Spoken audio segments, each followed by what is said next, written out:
Racing. Global City looking for the lead over Sunny Nature. It's Global City the leader over Sunny Nature down on the inside second. Into the backstretch. It's now Sunny Nature over Global City racing on the outside.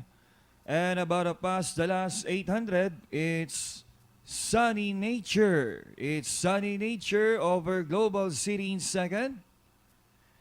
Knitting the fourth turn, it's Sunny Nature still in front over Global City. It's Sunny Nature leads now by about 2 lengths over Global City still in second. 400 meters to go, it's Sunny Nature now way on in front over Global City. Towards the final turn, it's Sunny Nature over Global City remains in second. Down the stretch, it's Sunny Nature. Sunny Nature now pulling away over Global City.